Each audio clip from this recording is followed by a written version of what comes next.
Hey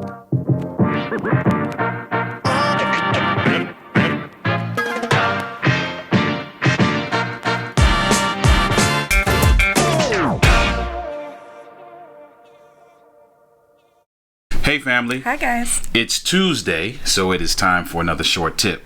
This week's short tip is do what you say. Do it. Do what you say. If you say it, gotta do it. Do what you say. What are we talking about? Do you know what I love about you? What's that?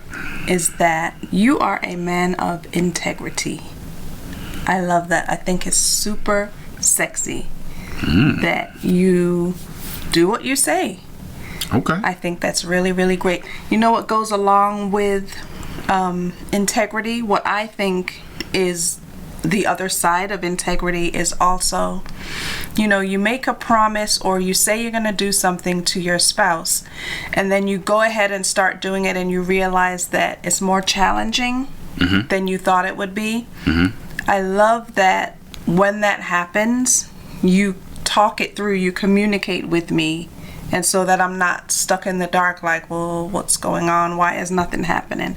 If it's a challenge, you let me know. Man, this is a little bit more difficult than I thought it would be. Or if you think that you're going to have to do something else instead of, you communicate that with me as well. And I think that that goes along with doing what you say, or having integrity is you're still communicating with me. You're still going to do something and I'm informed. I think it's super important to do that, don't you think? I do. And also, sorry. No, go ahead. Also, I think that, when we say we're going to do something, if you're going to promise something to your spouse, I would suggest not starting with something huge. For example, and I think we talk about this in our seminars, if your spouse is, a little sad or upset that you've been coming home super, super late, it may not be a good idea to say you're going to start coming home at 4:30, 5 o'clock when that's not realistic for your situation. So start small. Say you'll be home at 6:30. If you come home earlier, then that's great. Right? So I think that's super important. Also, I think it's really important to do that when there's been infidelity in the relationship. Start small and do what you can simply to begin with. And that way you'll initiate integrity, being a man or woman of your word, and that helps to build trust. It does. Helps to build trust, and it helps you to be consistent. Yes, because you're not, for lack of a better way to put it, biting off more than you can chew. Yeah. Right? You're being consistent, and you can be consistent because you're setting up the parameters for you to be consistent by not, like you said, not promising more than what you can deliver. Yeah, right. Right. I think in the business world, I forgot how we say it, but it's something like under promise, over deliver. Yeah. Right.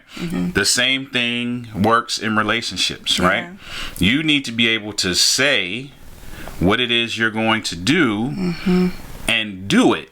But the flip side, like you said, is saying something that you can do. Yeah. And if you run into a situation where you can't do it, communicating that there's a challenge instead of just letting it go and not doing anything, because then you're not a man or woman of your word, or at least it doesn't look like it to your spouse. Yeah, and your spouse is left in the dark thinking that you're not doing anything because you don't want to do anything. Right. And that's not necessarily the case. Not necessarily the case. Sometimes there's just a challenge. So that's great. Yeah. Those are great tips, man. You got a couple tips today. Normally there's one tip every week. You got a couple tips to chew on.